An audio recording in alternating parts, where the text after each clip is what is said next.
అందరికీ మన ప్రభువును రక్షకుడైన యేసుక్రీస్తు వారి పేరట ప్రేమపూర్వకమైనటువంటి వందనాలండి. ప్రియులారా, యాకోబు గారు రాసినటువంటి పత్రిక 5వ అధ్యాయము 10-11 వచనాలు మనం చూస్తే, నా సహోదరులారా, ప్రభువు నామమున బోధించిన ప్రవక్తలను శ్రమానుభావమును ఓపికకు మాదిరిగా పెట్టుకొనుడి. సహించిన వారిని ధన్యులనుకొనుచున్నాము కదా. మీరు యోబు యొక్క సహనమును గురించి వింటిరి. ఆయన ఎంతో జాలియు కనికరమును గలవాడని మీరు తెలుసుకొని ఉన్నారు. ప్రియులారా, మనం కొన్ని సందర్భాల్లో మనకు వచ్చినటువంటి సమస్యలను బట్టి, మనం ఉన్నటువంటి పరిస్థితులను బట్టి, ఇంకా నా వల్ల కాదు, ఐ కాంట్ బేర్ అని చెప్పేసి మనం మాట్లాడుతూ ఉంటాము. ప్రార్థనలు అవసరతలు కూడా అలాగే చెప్తూ ఉంటాం. బ్రదర్, ఈ అగ్ని వంటి శ్రమలో నుంచి నేను బయటకు వచ్చేలాగా నా కొరకు ప్రార్థన చేయండి బ్రదర్, నేను భరించలేకపోతున్నాను బ్రదర్, సహించలేకపోతున్నాను బ్రదర్ అని చెప్పేసి మాట్లాడుతూ ఉంటామండి. అయితే దేవుని యొక్క వాక్యం సెలవిస్తుంది ప్రియులారా, అలాంటి పరిస్థితుల్లో ఒక్కసారి యోబు గారి జీవితాన్ని మీరు ఆలోచించండి. యోబు గారి జీవితాన్ని మీరు ఆలోచిస్తే, my dear brothers and sisters, ఒకసారి యోబు గ్రంథం 1వ అధ్యాయం మొత్తం మీరు చదవండి. ఫస్ట్ అధ్యాయం హాఫ్ అంతా కూడా మీరు చూస్తే, యోబు గారికి ఉన్నటువంటి సంపద ఎంత గొప్పగా, ఎంత ఉన్నతంగా ఉంటుందంటే, అది ఆ సంపద ఉండటానికి ఒక పెద్ద సిటీ కన్స్ట్రక్షన్ చేయాల్సిన అవసరం ఉన్నంత పెద్ద సంపద ఉందండి. తూర్పు దిక్కున ఉన్నందరికంటే కూడా అతనే గొప్పవాడిగా ఉండేను. అయితే అలాంటి వ్యక్తి జీవితంలో వచ్చినటువంటి శ్రమలు ఎంత కఠినమైనవయ్యా అంటే, మరి అతనికి ఉన్నటువంటి ఎడ్లు కానీ, గాడిదలు కానీ మొత్తం కూలిపోయింది, సర్వనాశనం అయిపోయింది అనే వార్త వింటూ ఉన్నప్పుడే మరొక వార్త, ఆ వార్త కంప్లీట్ అయ్యేలోపే మరొక వార్త, ఈ వార్త కంప్లీట్ అయిపోయేలోపే మరొక వార్త. కొద్ది క్షణాలలో ప్రియులారా ఎలా అయిపోయిందయ్యా అంటే, ఒకప్పుడు గొప్పగా రిచ్ లైఫ్లో ఉన్నటువంటి యోబు గారు కాస్త తలగొరిగించుకొని బాధపడుతూ ఉండే పరిస్థితిలోకి వెళ్ళిపోయిందండి. వీటి వల్ల మనకి కీడు జరుగుతుందని మనం అనుకుంటాం, కానీ ప్రియులారా, వీటి ద్వారా మనం శ్రమల్లో మనం సహనాన్ని నేర్చుకుంటాం, ఓపికను నేర్చుకుంటాం, అనుభవాన్ని నేర్చుకుంటాం, వాక్యాన్ని ఎలా లైఫ్లో కనెక్ట్ చేయాలో నేర్చుకుంటాం.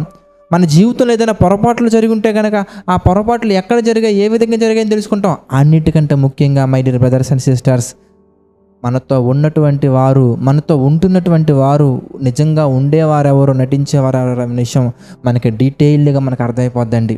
మనతోనే ఉంటారు, మనతోనే మాట్లాడుతుంటారు, మనకే నీతులు చెప్తూ ఉంటారు, మనల్ని ప్రోత్సహిస్తున్నట్టుగా ఉంటారు. కానీ మన జీవితం కష్టాల్లోకి వెళ్ళిపోయిన తర్వాత, శ్రమల్లోకి వెళ్ళిపోయిన తర్వాత, కన్నీళ్ళలోకి వెళ్ళిపోయిన తర్వాత వారి యొక్క నిజస్వరూపం బయటకు వచ్చేస్తుందండి. యోబు గారి జీవితం మీరు ఆలోచిస్తే, భార్య మాట్లాడుతూ ఉంటుందండి. ఏమంటే, ఇంకా నువ్వు యథార్థతను వదలక ఇందువా, దేవుణ్ణి విడిచిపెట్టు అని ఆమె మాట్లాడుతుందంటే, మేబీ ఆమె బాధలో ఉండొచ్చు, ఎలాగైనా మాట్లాడుండొచ్చు, కానీ అలా మాట్లాడేది కరెక్ట్ పని కాదు ప్రియులారా. ఎందుకంటే దేవుని వలన మనం మేలు అనుభవించుదుము, కానీ దేవుని వలన కీడు అనుభవించుదుమా?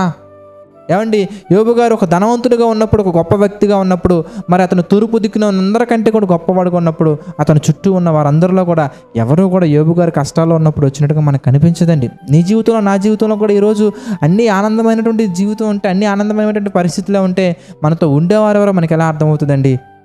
అలాగే మన జీవితం అనేది ఆత్మీయతలో కట్టబడాలంటే ఎన్నో మెలకువలు మనం తెలుసుకొని ఉండాలి. ప్రార్థనలో మెలకువలు తెలియాలి, వాక్యంలో మెలకువలు తెలియాలి, ఆత్మీయ జీవితంలో, ఈ ఆత్మీయ ప్రయాణంలో ఎన్నో మెలకువ ఇవన్నీ కావాలంటే ప్రియులారా, మన జీవితంలో ఇలాంటి శ్రమలు అనేవి తప్పనిసరి. అందుకే పేతురు గారు రాసిన పత్రికలో మనం చూడొచ్చు, నేను అంటారు, ఇదిగో నశించిపోవు సువర్ణము అగ్ని పరీక్ష వలన శుద్ధపరచబడుచున్నది కదా.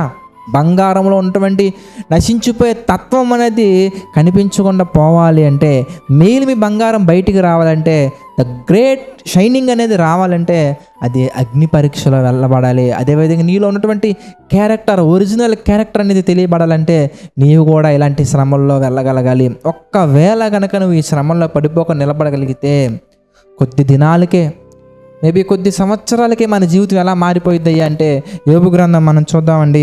42వ అధ్యాయం మనం చూస్తే, మరి అన్ని శ్రమలు అనుభవించినటువంటి యోబు గారిని మాదిరిగా పెట్టుకోమంటున్నారు.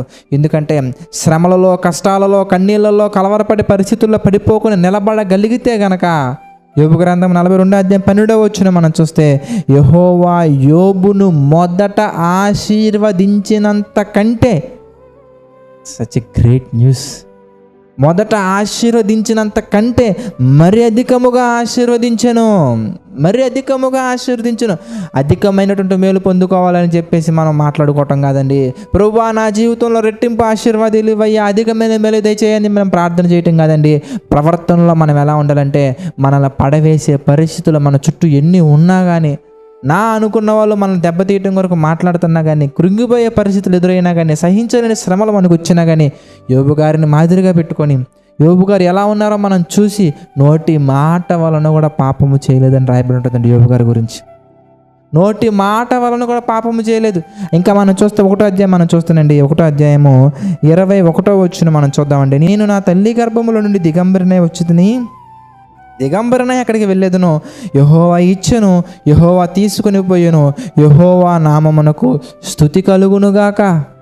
స్తుతి ఎప్పుడు కష్టాలలో కూడా, స్తుతి ఎప్పుడు నష్టాలలో కూడా, స్తుతి ఎప్పుడు శ్రమలలో కూడా, స్తుతి ఎప్పుడు దీవించబడ్డాక, దీవించబడకముందు, కష్టాలు వచ్చినా నష్టాలు వచ్చినా శ్రమలు వచ్చినా ఇరుకులు వచ్చినా ఇబ్బందులు వచ్చినా నా దేవుడు నన్ను కాపాడతాడు, కాపాడారు, కాపాడగలరు అని దేవునికి మనం స్తుతి యాగము చెల్లించుకుంటూ, స్తుతులు చెల్లించుకుంటూ ప్రభు కొరకు మనం బ్రతకగలిగితే ప్రియులారా మనం చూడొచ్చు. 12వ వచనం అండి, యోబు గ్రంథం 42వ అధ్యాయం 12వ వచనం మనం చూస్తే, యెహోవా యోబును మొదట ఆశీర్వదించినంత కంటే అధికముగా ఆశీర్వదించెను.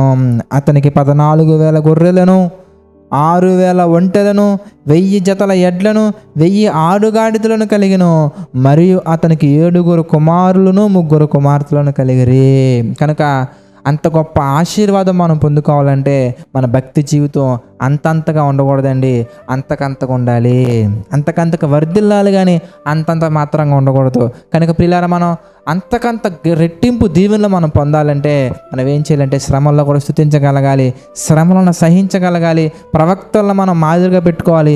అందరికంటే ముఖ్యంగా యేసుక్రీస్తు వారిని మాదిరిగా పెట్టుకొని గురి యొద్దకు మనం వెళ్ళగలగాలి. అలా మనం వెళ్ళగలిగితే ఎన్నో మేలులు, ఎన్నో సూచక క్రియలు, ఎన్నో అద్భుతాలు మన జీవితంలో చూస్తాము.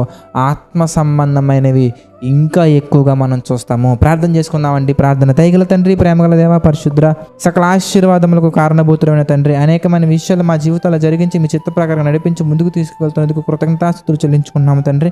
మమ్మల్ని దీవించండి, ఆశీర్వదించండి, బలపరచండి తండ్రి. ఇంకా ఎన్నో విషయాలు తండ్రి మీ చిత్త ప్రకారం మేము నేర్చుకుని ధ్యానించి తండ్రి మా యొక్క జీవితాల ప్రభావ మీకు అనుకూలంగా కట్టుకున్నట్టు మాకు సహాయం చేయండి. మమ్మల్ని నడిపించండి, బలపరచండి తండ్రి.